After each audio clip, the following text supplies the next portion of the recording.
Tuhan. Dan hari ini saya beri satu tajuk yang sederhana. Ada satu saja perkataan Ibrani yang saya mau ajar dengan saudara. Di situ itu bahasa Melayu, aku tidak layak. Dalam Hebrew-nya adalah katonti. Ada sebuah lagu Ibrani, kamu boleh search K-O-T-O-N-T-I. Ada itu YouTube lagu katonti luar biasa. Itu diambil dari Kejadian 32 ayat 10, di mana Yakub mengatakan kepada Tuhan, aku tidak layak menerima segala kasih setiamu, segala kemurahanmu, kebaikanmu. Aku menyeberangi Yordan, sungai Yordan. Dia lari dari Esau kan, keluarganya, dengan sepasang tongkat. Tetapi setelah 20 tahun kemudian dia kembali ke Bethel, ke negeri asalnya, dengan 2 pasukan. Tuhan sangat memberkati Yakub, sehingga saudaranya Laban, anak-anak Laban menaruh iri hati terhadap keberhasilan Yakub. Tetapi Yakub mengaku di hadapan Tuhan dia tidak layak untuk menerima segala kebaikan Tuhan. Saudara, sebenarnya hari ini saya ingin berkongsi beberapa firman Tuhan, karena bulan Julai ini genap 10 tahun saya kembali di Sabah dari Singapura. 1 hari bulan Julai 2014, setelah 6 tahun saya melayani di Singapura, saya mengambil keputusan untuk kembali di Sabah. Sudah 10 tahun. Dan kalau sudah 10 tahun, rambut pun semakin putih. Dan dalam tidak sampai 2 minggu, saya genap 60 tahun. Saya bukan suka memberitahu kamu usia saya, tapi jangan pura-pura mau jadi muda. Kalau sudah 60 tahun, haleluya. Saudara, jadi khotbah ini macam kesaksian pimpinan Tuhan dalam hidup saya. Kenapa saya pilih untuk kembali di negeri Sabah? Bagaimana Tuhan memimpin hidup saya. Dan ada 2 ayat. Tadi kita nyanyi lagu penyembahan tadi. Kejarkanlah kehendakmu dalam diri kita, kehendak Bapa. Orang Kristen adalah orang yang mentaati kehendak Bapa. Sebagai anak-anak Tuhan, Tuhan Bapa kita mematuhi perintah-perintahnya. Kita mentaati kehendaknya dalam hidup kita. Jadi ada 2 ayat. Yang pertama dalam Injil Matius 7 ayat 21. Ini ajaran Yesus. Penghujung atau kemuncak daripada khotbah di atas bukit. Bermula bab 5 ayat 1 sampai ujung bab yang ke-7, 3 bab. Pengajaran Yesus yang terutama, yang unggul. Orang Kristen harus menghayati apa yang Yesus ajarkan dalam 3 bab itu. Pada penghujungnya Yesus mengatakan seperti ini, bukan setiap orang yang berseru kepadaku, Tuhan, Tuhan, akan masuk ke dalam kerajaan surga, melainkan dia yang melakukan kehendak Bapakku di surga. Kalau saudara membaca mungkin 2 ayat sebelumnya, agak menakutkan juga. Ini Injil Matius bab yang ke-7. Tuhan katakan pada hari, maksudnya akhir zaman lah itu, Tuhan Yesus datang kembali. Dia adalah hakim, dia mengadili. Ramai orang akan berseru, ya aku panggil kamu Tuhan. Mungkin hadir di gereja, bahkan mengusir setan, melakukan penyembuhan, melakukan mukjizat dan sebagainya. Tetapi Yesus mengatakan kepada mereka, ingat daripada engkau pelaku kejahatan. Bukan semua orang yang berseru kepadaku Tuhan, Tuhan akan masuk kerajaan surga, melainkan dia yang melakukan kehendak Bapakku di surga. Dalam Injil Yohanes juga, bab yang ke-4, murid-muridnya ke desa atau ke pekan untuk membeli makanan. Yesus rehat di sumur atau di perigi, berbicara, berbual dengan seorang perempuan Samaria. Dan waktu murid-muridnya kembali, dan dia mereka menyuruh sebab Yesus haus dan lapar. Tapi dia tidak haus sudah sebab perempuan Samaria bagi dia air. Mungkin dia masih lapar kan. Tapi Yesus menjawab ini, makananku adalah melakukan kehendak Dia yang mengutus aku dan menyelesaikan pekerjaannya. Lihat Yesus, Tuhan kita, seluruh kehidupannya diwarnai, dipengaruhi dengan satu saja moto, satu saja prinsip kehidupannya. Dia mau melakukan kehendak Bapa yang mengutus dia. Dia yakin dia diutus oleh Bapa ke dalam dunia menjadi juru selamat. Dan dia mau menyempurnakan pekerjaan itu. Dia mau menyelesaikan. Saudara, dalam 2 minggu musim Olimpik akan tiba. Siapa yang suka Olimpik? Silakan tangan. Olimpik, tidak ramai orang suka di sini ya. Saya paling minat lah. Kalau olahraga lari itu, yang paling kasihan adalah orang terjatuh sebelum sampai garis pengaman, ataupun tiba-tiba dia cedera, dia tidak dapat, dia dapat mungkin uncit saja. Ramai orang bermula, tetapi tidak menyelesaikan. Jangan saudara dan saya seperti mereka yang hanya mau percaya Yesus, tetapi tidak sampai garis akhir.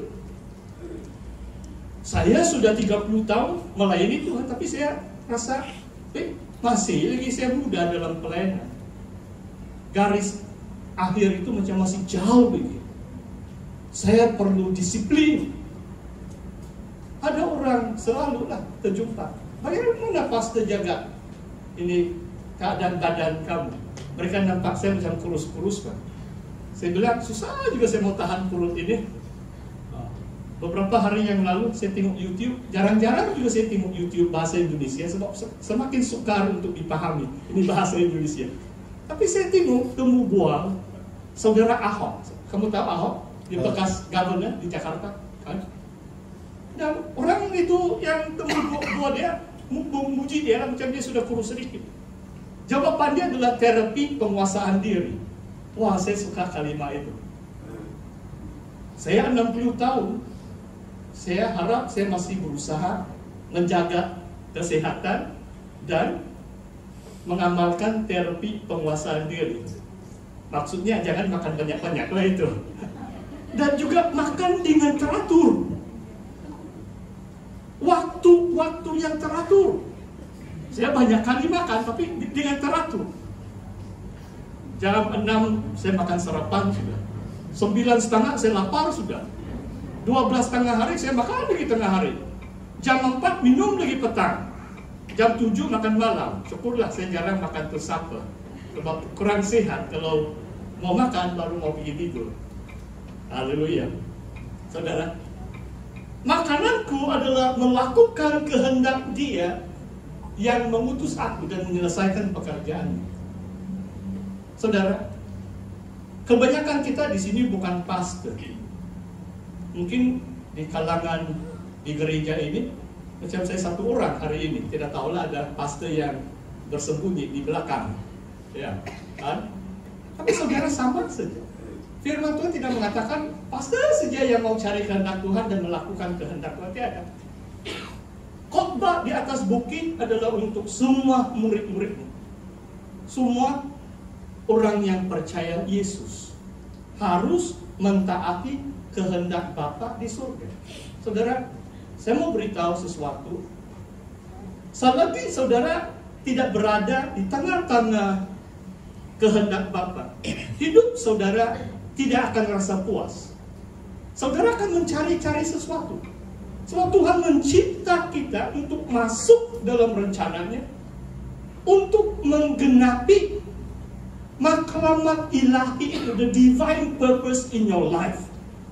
Tujuan ilahi Tuhan menciptakan kita, mengizinkan kita hidup di dunia ini adalah untuk melakukan kehendaknya.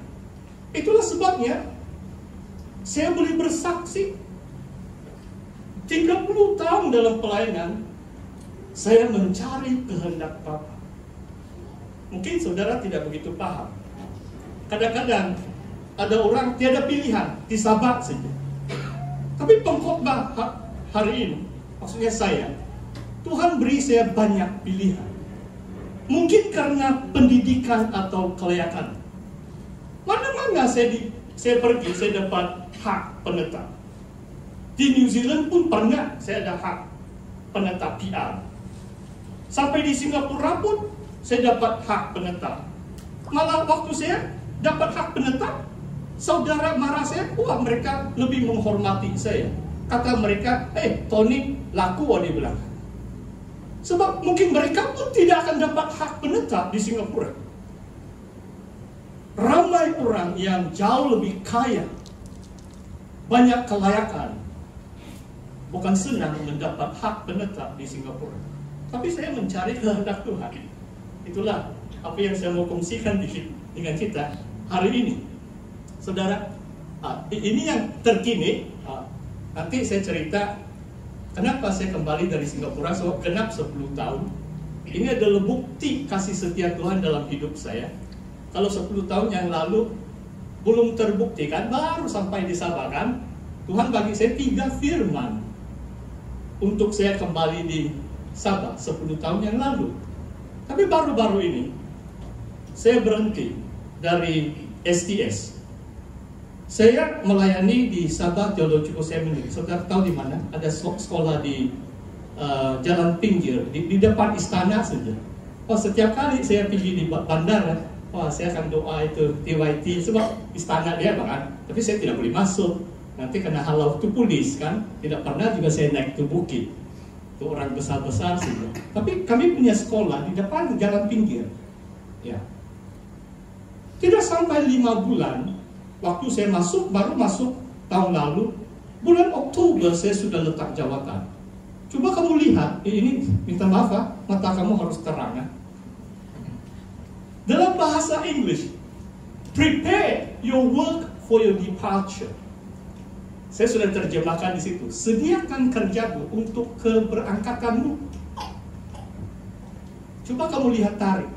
11 hari bulan 7 tahun lalu, kali pertama Tuhan bicara dengan saya lewat ayat ini. 26/7 kali yang kedua. Bulan 8 kali yang ketiga. Satu saja ayat Tuhan beri untuk memimpin saya keluar dari STS. Kali yang keempat bulan 9, 26 bulan 9 itu tarik saya tulis.